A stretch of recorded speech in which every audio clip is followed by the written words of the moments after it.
નમસ્કાર, આપ જોઈ રહ્યા છો નેશન પ્લસ ન્યૂઝ. હું છું હિરલ આપની સાથે. શહેરના નવાયાર્ડ વિસ્તારમાં આવેલા શ્રી રામેશ્વર મહાદેવ મંદિરે આજે ભગવાન ખાટુ શ્યામ સાવરિયા શેઠજી અને સાક્ષાત ભારત માતાની મૂર્તિઓનો પ્રાણ પ્રતિષ્ઠા મહોત્સવ યોજાયો હતો, જેમાં રાજ્યના નાયબ મુખ્યમંત્રી હર્ષ સંઘવી ઉપસ્થિત રહ્યા હતા. રાજ્યના નાયબ મુખ્યમંત્રી હર્ષ સંઘવી આજે વડોદરા શહેરના મહેમાન બન્યા હતા, જેમાં તેમણે નવાયાર્ડ વિસ્તારમાં આવેલા શ્રી રામેશ્વર મહાદેવ મંદિરે યોજાયેલા પ્રાણ પ્રતિષ્ઠા મહોત્સવમાં હાજરી આપીને લોકોને સંબોધન કર્યું હતું. હર્ષ સંઘવીએ પોતાના સંબોધનમાં સૌપ્રથમ મંદિરના ઐતિહાસિક મહત્વને યાદ કર્યું હતું. ત્યારબાદ દીકરીઓની સુરક્ષાને લઈને ખૂબ જ ભાવુક અને આક્રમક અપીલ કરી હતી.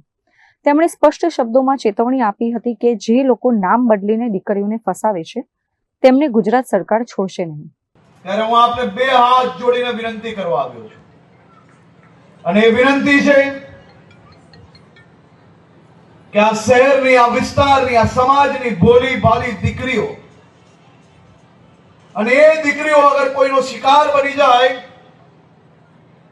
તો એ દીકરીઓની ટીકામાંથી બહાર આવીને તમે સૌ રાણી લક્ષ્મીબાઈ બનીને મારી આ બહેનોની રક્ષણ માટે આગળ આવો. આજના જમાનામાં રક્ષણ માટે તમારે તલવાર નીકાળવાની જરૂર નથી. આજના જમાનામાં રક્ષણ માટે જો આ ભોલી ભાલી દીકરીઓ ક્યાંક ફસાઈ જાય તો એ દીકરીઓની તમે બધા જ બહેનો જ્યારે સોસાયટીમાં એક સાથે ઓટલાએ બેઠા હો ત્યારે ફલાણા પરિવારની અંદર આવી ઘટના બની ગઈ, એની દીકરી પર કોઈ કાબુ જ નતો, એ બેન તો ફરવામાં જ મસ્ત હતા, એવી વાતોની બદલે એ આપણી ભોલી ભાલી દીકરી ફસાઈ છે, એને જાણી જોઈને કોઈ ભૂલ નથી કરી, તે વિચારધારા જોડે આપણે સૌએ મજબૂતાઈથી આગળ વધવાનો સંકલ્પ લેવાનો છે. જે ફસાયેલી દુભાયેલી દીકરીની ટીકા કરવાની બદલે તમે એનું રક્ષણ કરશો, એની જોડે ખભે મિલાવીને જો તમે સાથે ઉભા રહેશો ને, તો આ સમાજમાં કોઈ બી દીકરો દીકરીને હેરાન કરવાનું બી વિચારી નહીં શકે. અને ભૂપેન્દ્રભાઈ પટેલની સરકાર દ્વારા એ મક્કમતા જોડે નિર્ણય લેવાયેલો છે કે રાજ્યની કોઈ બી ભોલી ભાલી દીકરીને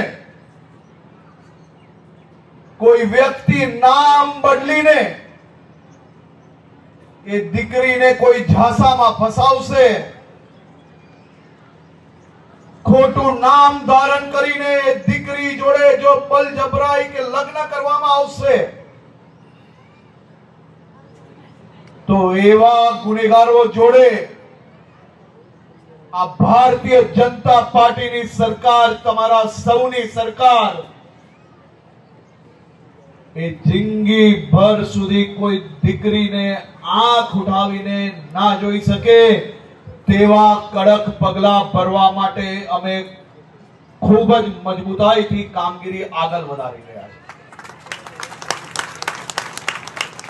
હર્ષ સંઘવીએ સમાજને બે હાથ જોડી વિનંતી કરી હતી કે જો આપણી ભોળી દીકરીઓ કોઈનો શિકાર બને તો તેની ટીકા કરવાને બદલે તેની વહારે આવજો. તેમણે મહિલાઓને અપીલ કરી છે કે દીકરીઓના રક્ષણ માટે ઝાંસીની રાણી બનવાની જરૂર છે. અત્રે ઉલ્લેખનીય છે કે હર્ષ સંઘવીનું આ નિવેદન એવા સમયે આવ્યું છે જ્યારે રાજ્યમાં દીકરીઓની સુરક્ષા અને ધર્માંતરણના મુદ્દાઓ ચર્ચામાં છે. નાયબ મુખ્યમંત્રીના આ આક્રમક તેવરથી અસામાજિક તત્વોમાં ચોક્કસપણે ફફડાટ ફેલાશે. કેમેરામેન નવનીત પરમાર સાથે Chirag Patel, nation plus news, Vadodara.